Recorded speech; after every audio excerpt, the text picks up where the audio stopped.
फिर से स्वागत है आप लोग का एकलव्य साइंस क्लासेज में। तो हम लोग पिछली क्लास में किए थे कि 2014 का फर्स्ट सिटिंग का क्वेश्चन है सर।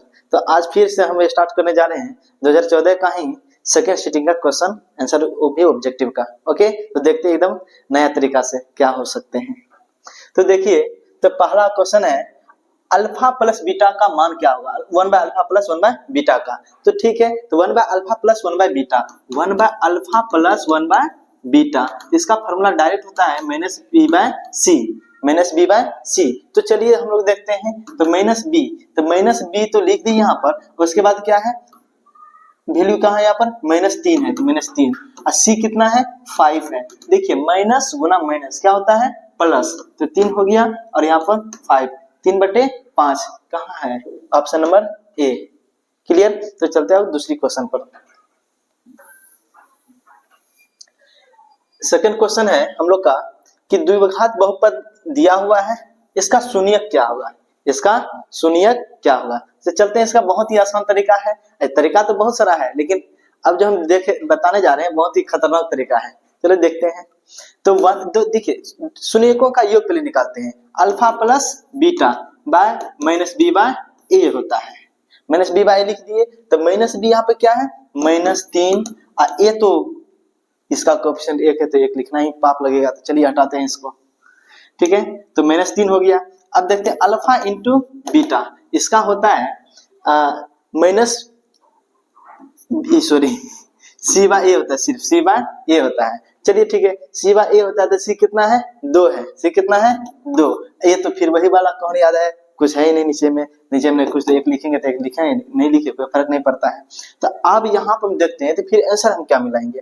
तो 2 ऐसा चीज ढूंढेंगे जिसके जोड़ने के बाद -3 आ जाए, और ऐसा चीज ढूंढेंगे या गुना करने के बाद क्या आ जाए, सिर्फ 2 आ जाए। तो देखिए सबसे पहले हम ये चीज देखेंगे। तो ऑप्शन में देखिए -3, ये दोनों को जोड़ेंगे 5 होगा, ये दोनों को जोड़ते हैं तो -1 हो जाता है, इस दोनों को जोड़ते हैं तो 1 हो जाता है, ये दोनों को जोड़ते हैं तो -3 आता है। तो ये तो हम लोग का सही है। लेकिन यदि कोई और ऑप्शन आ जाए तो जिसमें सिर्फ -3 हो जाए, तो फिर हम चलेंगे थोड़ा सा इसमें देखेंगे। इसमें देखेंगे क्या कि फिर दोनों शून्यकों को गुना करते हैं। जैसे गुना करते हैं, यदि +2 आ गया तो सही है, नहीं है तो गलत है। तो यहाँ पर हम लोग कुछ तरीका से डी नंबर ऑप्शन एकदम सटीक बैठता है। ओके, चलते हैं अब next question, question number third. Question number third क्या कहता है कि वृत्ताकार पथ पर 3 धावक एक ही स्थान पर, जब भी इस प्रकार का क्वेश्चन जब भी आ जाए, पुनः मिलने वाला समय जब भी आ जाए, तो क्या करेंगे, इसका एलसीएम लेंगे। 5, 3 और 1 एलसीएम क्या होगा, 15 है। तो ऑप्शन नंबर डी। ओके, अब चलते हैं क्वेश्चन नंबर चौथा। तो देखिए इसमें है 3, देखा पर आप लोग को 3, 4, 0, 3, 4, 5। तो इस प्रकार से हम देखते हैं कि ये 3 जो है और ये 4 है, दोनों सेकंड टाइम्स आया है, 2 टाइम्स आया था। जब 2 बार आया है तो 2 बार, तो 3 और 4 वास्तव में दोनों बहुलक होना चाहिए, लेकिन दोनों बहुलक नहीं है। तो फिर क्या होगा, तो यहाँ पर देख पा रहे हम लोग कि 3 या 4 कोई एक होता है, लेकिन जो बड़ा होगा तो उसका वैल्यू रहता है, जो बड़ा रहता है उसका वैल्यू होता है 4। तो देखिए 4 है क्या, 4 नहीं है, नहीं है तो यहाँ दिया ऑप्शन नंबर बी, देखिए गलत है, ऑप्शन नंबर सी होगा। ओके, तो नेक्स्ट क्वेश्चन में चलते हैं, क्वेश्चन नंबर 5।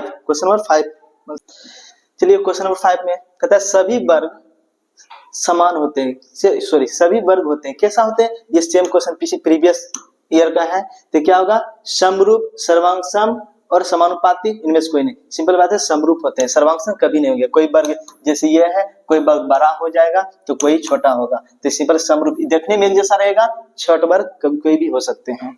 नेक्स्ट में चलते हैं। तो इन मिलाने वाले मध्य बिंदु का नियम, अरे मध्य बिंदु जहां तक बात है, अब इन दोनों को जोड़िए, -10 और 6 कितना हो गया, -4, और 2 से डिवाइड कर दीजिए, कितना हो गया, -2। ओके, तो -2 देखिए आप करने के तो हम और भी कर सकते हैं, लेकिन आप एक्स वाला टर्म देखेंगे, यहाँ नहीं है, यहाँ नहीं है, एक ही जगह मिल रहा है, हमें और भी देखने की जरूरत भी है नहीं। अब देखना है तो देख लीजिए। तो अब मान लीजिए क्या है यहाँ पर, 10, -10 और 6 कितना हो गया, -4 यहाँ भी हुआ, तो फिर यहाँ भी करेंगे तो -2 हो रहा है, तो वहां दोनों बार सेम मिल गया। तो ऑप्शन नंबर डी हम लोग के लिए एकदम सटीक बैठता है। तो इस प्रकार चलते हैं अब 7वां नंबर क्वेश्चन में। 7वां नंबर में क्या कहता है कि यदि किसी वृत्त की त्रिज्या तिगुनी कर दी जाए, किसी वृत्त की त्रिज्या तिगुनी कर दी जाए, तो ठीक वही बात जैसे पिछली बार बताए थे, 2πr होती है परिधि, ठीक है। और उसके बाद यहाँ पर हो गया ऐसे भी अनुपात में करेंगे तो क्या हुआ 2πr1। तो देखिए जो कॉमन टर्म है उसको कट कर दिए, अब बच गया यहाँ पर r बच गया। तो r यहाँ पे क्या किया है, किसी वृत्त की त्रिज्या तिगुनी कर दी जाए, तो यहाँ पर एक यहाँ है और यहाँ पर क्या तिगुनी इसका कर दिया, तो यहाँ पर 3 हो गया, 1:3। लेकिन कहता है पुराने वृत्तों की परिधियों का अनुपात, पुराने वृत्त का परिधि क्या हुआ, अब इधर कर दीजिए 3 और इतना, तो ये था और इस पर पुराने वृत्त की कहा गया, 1 मिनट, पुराने वृत्तों के परिधियों का अनुपात क्या होगा, नए और पुराने जब कह दिया तो नया किधर कर दिए, पुराना किधर कर दिया, 3:1 हो गया। तो ऑप्शन नंबर बी, जब भी इस मध्य बिंदु परिधि की बात किया जाए, त्रिज्या का अनुपात और परिधि का अनुपात क्या होगा, सेम होगा। अब चलते हैं क्वेश्चन नंबर 8 में, कहता है निम्नलिखित में से कौन परिक्ता नहीं हो सकती, किसी घटना की परिक्ता नहीं हो सकती है। कितना बार बताए थे, 0 और 1, एटलीस्ट 0 होना चाहिए, एटमोस्ट खूब ज्यादा कितना होना चाहिए, 1 होना चाहिए। इन दोनों के बीच में कौन सा आ रहा है, देखिए 1 ये हो सकता है और ये भी हो सकता है, 1 से कम है और 0 से ज्यादा है, ये भी हो सकता है, यही गधा नहीं हो सकता, सी नंबर हो गया, ऑप्शन नंबर सी। अब चलते हैं इस प्रकार से अगला क्वेश्चन में।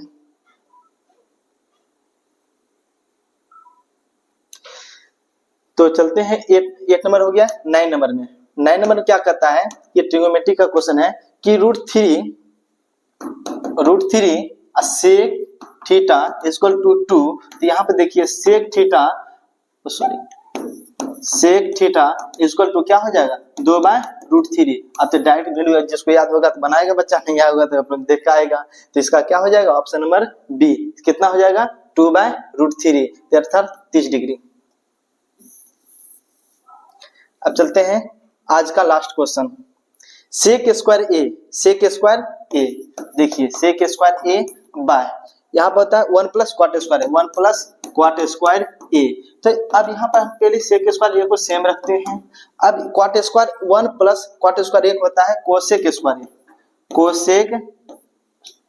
कोसेक स्क्वायर ए। तो अब देखिए कोसेक स्क्वायर ए जब ऊपर जाएगा तो इसका हो जाएगा साइन स्क्वायर ए, ये सेक स्क्वायर ए आ जाएगा तो कॉस स्क्वायर ए। बहुत बार ऐसा पूछा गया है, डायरेक्ट क्वेश्चन यहाँ से आता है, साइन स्क्वायर ए साइन बटे कॉस क्या होता है, टेन थीटा होता है, तो स्क्वायर है तो दोनों में स्क्वायर वाला वर्जन लगा देते हैं, टेन स्क्वायर ए। इस तरह से ऑप्शन नंबर डी। तो अंतिम तक देखने के लिए बहुत बहुत धन्यवाद। तो आज की क्लास हम लोग यहीं पे बंद करते हैं, थैंक यू।